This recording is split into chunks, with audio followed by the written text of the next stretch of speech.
Жеңілмейтін махаббат. Салтанат Мұнайхан. Пьеса. 4-ші көрініс. Кеш батып түн келген мезгіл. Арман мен іңкәр бақта әткеншек теуіп отыр. Алдыңғы сахнаның реквизиттері тура беруге болады. Сахна қараңғы. Тек әткеншек теуіп жатқан екі баланың көрінісін авансценада пушка арқылы берсе жарайды. Іңкәр: Арман апайға ұсталып қалса қайтеміз? Екеуміздің қашып кеткенімізді білсе ренжиді ғой. Тіпті жаза қолданып сенің бөлмеңе ойнатпай қоймасыншы. Арман: жоқ, уайымдама.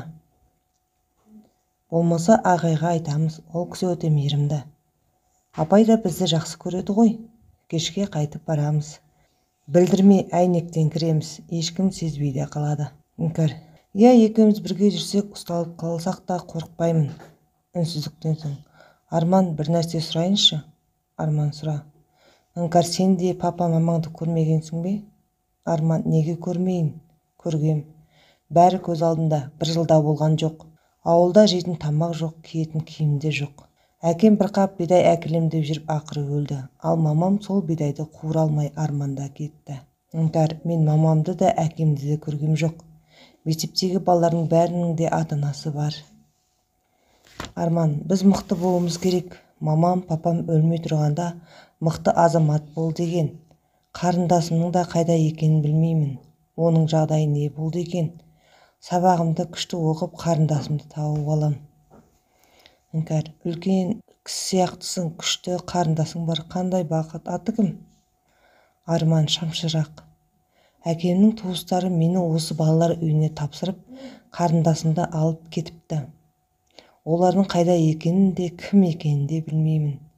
Алматы жақта дейді. Қайда тұратындарын айтпапты, тәрбиеші апай айтты. Ол да әке-шешем сияқты өліп қалды ма деп қорқам. Іңкәр: ой, өлім туралы айта бермеші, қорықпайсың қалай? Арман: өмір қатал екен, мен бәрінен қорықпаймын, қарындасым. Оны да бір жерге тастап кетті ме, кім біледі? Іңкәр: қайда тастайды? Арман: осындай біз тұрып жатқан сияқты балалар үйі Алматыда көп екен, солардың біріне. Іңкәр: менің үйім де, әке-шешем де, досым да осы балалар үйі. Арман: өскенде тауып аламыз. Өткенде апай мен директор ағайдың сөзінен естіп қалдым. Біздің тәрбиеші Айгүл апайдың да әке-шешесі жоқ екен. Іңкәр: үлкен кісі ғой, үлкен кісілердің әке-шешесі басқа жаққа қайтыс болады дейді ғой. Арман: жоқ, ол кісінің балалары да жоқ. Үйленбеген жалғызбасты кісі екен. Аузын басып, біреу естіп қоймасын. Іңкәр аз үнсіздіктен соң: Арман, иә. Іңкәр: өскен соң екеуміз үйленеміз бе? Арман күліп: қойшы. Ұятта қой. Үйтіп айтпа, ағай мен апай естісе ұрсады. Іңкәр: өскен соң дедім ғой. Арман: оны өскен соң мен айтуым керек. Әкем айтқан, бәрін ер адам жасау керек деп. Мен әкем сияқты оқығым келеді. Үлкен білім иесі боласың деген. Үлкен бастық болам, сосын келіп саған. Осы кезде Арман: Іңкәр деген апайдың дауысы шығады. Апай іздеп жатыр. Кеттік, тездетейік. Екеуі жүгіріп сахнадан шығып кетеді. 5-ші көрініс. Әуелгі директордың кабинеті. Директор мен тәрбиеші сұхбаттасып отыр. Директор: енді жетпегені осы болды. Ел есін жиып, баласын бағып қағатын халден асқанда жасап отырғаны мынау. Ашулы: тарихта болмаған боямашылық қой мынау. Ел болғанымыз сол, баламызға ие болмасақ не болғанымыз? Тәрбиеші: директор мырза, не болып қалды, ашулысыз ғой? Директор: өткендегі, күйініп өткендегі қабылданған қаулын айтам. Тәрбиеші: түсінсем бермасын. Қаулыдан көп нәрсе жоқ, қайсысын айтасыз? Директор құжат толы папканы үстелге атып ұрып: мынаны айтам, мынаны. Атаңалеттің законын. Тәрбиеші: дүркіреуіңізге қарағанда жаңа бір қаулы қабылданған-ау. Сірә, ішім сезеді, тек сізбен біздің басымызға түспеген тас болар. Директор: тас болғанда қандай тас? Тасқын, сел десеңші. Папканың бір парағын алып оқып береді. По приятию указа с 7 июня 1999 года гражданам зарубежных стран разрешено брать на воспитание ребенка. Тәрбиеші сөзін бөліп: с нашего государства? Тамаша. Директор ашым. Ой, қоқаңдамай тұра тұршы. Тәрбиеші. Директор ағай, ол қаулының шыққанына 5 ай болды. 5 айдан соң қайталап шаншыған неткен шаншу, неткен мезгілсіз ашу бұныңыз. Директор. Өй, шашың ұзын болса да ақылың қысқа ақымақтар-ай. Сол қаулы орындалып жүзеге асып жатыр, міне бізге де келіп жетті. Тәрбиеші. Ойбай-ау, ағасы-ау. Айтып өлтіріңізші, жау шапты ма? Директор. Жау болғанда осы уақытқа дейін ел көрмеген жау. Іргеден емес есігіңнен кіріп келеді. Бар балаларыңды дайындай бер, шет ел асатын болды деп қуанып қалар. Тәрбиеші түсініңкіремей. Асырап алуға шет елдіктер, қазақ емес шет ел? Орыс? Жоқ, орыс өзіміз, немістер, африкалық па? Директор. Орыс демес, қаншыр Гитлер демес, қап-қара негрің демес. Теңіздің арғы жағынан атаң айтпақшы, американдықтар келе жатыр. Тәрбиеші. Олардың өздерінде асырап алатын бала жоқ па? Білмейік. Директор. Жаңа облыстан әкімшіліктен хабарласты. Жіберіп отырған өзіміздің басшылық. Қазір осында жетеді. Оған дейін балаларға өзге елде сұлтан болғанша өзіңді ұлтан бол деген атаңның мақалын үйрете бер. Ат айналып қазығын табады дейді. Бейбарыстай батыр туғаны болса, табаны таусылса да жетер бір күні. Тәрбиеші. Ағай, сізге тарихтан сабағыңызды өтіп жүре бергеніңіз абзал еді. Құлақ жүрегіңіз тыныш табар, азаматтығыңыздан айналайын. Директор. Орыс десе отырып тұрған заманда мені де көп көрмейтін сен сияқтылардың барына шүкір. Енді балаларға бар. Бүлдіршін болса да есі бар ұғар. Шет жағасын айт, дайындалсын. Мүмкін ата-аналы болғысы келетіндері де бар шығар. Я ағай, қайсысы қаламайды дейсіз, армандары сол. Бірақ шетелге кетіп бара жатып бермесек болмай ма? Директор. Айналайын-ау, беру берме біздің қолымызда емес қой. Онымен қоймай олар таңдау жасаса керек. Таңдау табылмаса бағың. Асырап алса өзің айтқандай армандарына жетер. Оларда адам ғой, айналып келгенде амал жоқ. Осы кезде есік қағылады. Тәрбиеші. Айтып ауыз жапқанша келіп қалды ғой мыналарың. Директор. Сен бара бер балаларға. Мен өзім қарсылам. Керек болып жатсаң шақырам. Аудармашы қазақ жігіт кіріп келеді. Аудармашы. Добрый день. Вы Оспаналев Орынбай, директор де дома? Директор жақтырмай. Да, менмін. Аудармашы. Меня зовут Берик Онгарбердиевич, уважаемый директор. Директор. Қайырлы күн, уважаемый не? Өзім қазақпысың? Сынық көңіл жетімдерді басқарда уважение болып па? Аудармашы. Да, то есть, да, я қазақпын. Бұл кісілердің аудармашысымын. Директор. Ендеше? Аудармашы. Ендеше қазақша сөйлей дейсіз, білем. Айып етпеңіз, жұмыс бабымен үйреніп қалғанбыз. Директор. Жақсы. Ақталғаныңа қарағанда тіліңді ұмытпаған сияқтысың. Жоғарылатыңдар. Таныстыр қане қонақтарымен. Шатасқандай түй деп түкіріп. Қонағы несі? Қозсыз қойларыңмен. Аудармашы. Басын шайқап. Мына кісілер бала асырап алу мақсатында Америкадан келген Адриан және ол кісінің жұбайы Мариса ханым.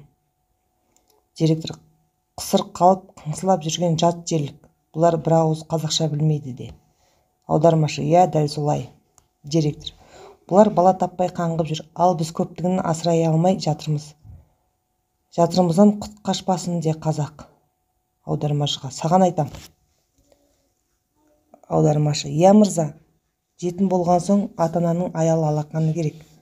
Оны өзіңізде жақсы білесіз. Шет елде бала асырап аламын деушілер көп. Жетімдіктен көрі ата-аналы болған жақсы деп ойлаймын.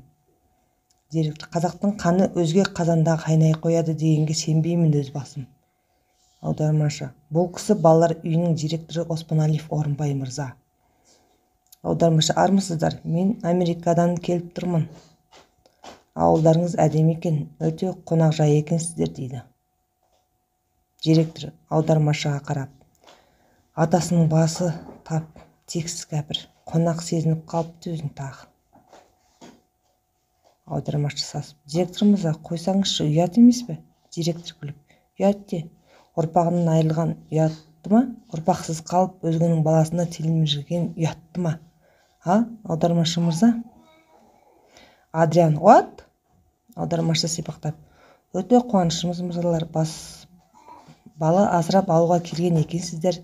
Қадамдарыңыз құтты болсын. Біздің балалар үйінде тамаша балалар өте көп. Мариса. Thank you much. Adrian, yes. So it's important. Иә, әрине ол маңызды. Директор, не дейді мыналар? Бұлдыр етіп не айт? Аудармашы. Рахмет, мырза. Қазақ ежелден қаны таза керемет мәдениетті халық деп естіп келдік. Болашақ баламыздың Қазақстаннан болғаны біз үшін өте маңызды деп отыр. Директор, қансыз қара беттер. Бұлай деп айт. Қазақстан әлемге сондай мәдениетті, қаны таза, батыр ұрпақ тауып беретін ұлты қорлықтың қатыны ма екен? Күллі тарихта қазақтың бұндай мазаққа түскенді бұлай қойғанда, мыналар сияқты батыршыларға мәдениетті үйреткен біздің түркілер қазақтар екенін айтшы. Қаны қалай қызар екен көрелік. Қыз бергеннің назы бар десе, біз үшін қайнағанды қойып 300 қайнаса сорпасы қосылмайтын бұларға ұрпағымызды берейік деп отырмыз. Айт, тап осы солай деп айт. Қане. Аудармашы сипақтап жалтара сөйлейді. Қазақтар батыр халық, одан туған ұрпақта батыр болмақ. Баланы асырап алмастан бұрын оны қалай бағып қағуды қазақтардан сұрап біліп алсын. Мариса, yes, окей. Директор, мыналарың yes, окей деп жекте берді ғой. Сен өзі дұрыс аударып тұрмысың? Аудармашы, иә, директор мырза. Как вы сказали, Адриан? Балаларды көрсек мырза. Мариса, иә, бізді ертіп барасыз ба? Құжаттарын рәсімдеу керек, уақыт болса кетіп жатыр. Директор, не дейді тағы? Аудармашы, балаларды көріп танысқысы келеді. Асырап алуға қажетті құжаттарды рәсімдеу керек, уақыт тығыз дейді директор. Директор, дұрыс, қайтеміз енді, көнемізді, әркім басқа салғанын көреді ғой. Ас суын тауып беріп отырған өкіметтің өзі шет елге берем дегенде өзі. Аудармашы, дұрыс, вы правы. Закон солай болған соң не істейсіз? Бос. То есть, директор. Директор тәрбиешіні шақырып. Айгүл, бері келші тез. Сахнаның сыртынан тәрбиеші Айгүлдің дауысы естіледі, сөйлей кіреді. Тәрбиеші. Мына кісілерді балалардың бөлмесіне ертіп бар. Әр баланың бөлмесіне жеке-жеке кіргізіп таныстыр. Бір бала қалмасын. Ал мына кісі қастарында аударып отырады. Тәрбиеші, нені аударады? Директор, нені? Ағылшынша біліп туып пен? Тілді, ағылшын тілінен қазақ тіліне. Тәрбиеші, иә, құрсын ағай, шетелдіктердің алдында адамды позорит етпеңізші. Директор, онсыз да қаным көтеріліп тұрған тырнақтың астынан ақтармашы қарағым. Қонақты түфе, ағылшындықтарды балаларға бар. Тәрбиеші, ұқтым ағай, жүріңіздер. Аудармашы, жүріңіздер, мына кісінің соңынан балалармен танысайық. Тәрбиешіге, сіздерде әр балаға арналған жеке информация бар ма? Тәрбиеші, иә бар, қазір қолыңызға берем, жүріңіздер. Аудармашы тәрбиешіні жеке авансценаға қарай алып шығып, қолына ақша ұстатады. Қонақтардың қалайда көңілін табу керек. Проблема шығып жаса өзіңізге сенеміз. Сахна сыртынан шуылдаған орысша, қазақша дуылдап жатқан жас балалардың дауысы естіліп тұрады.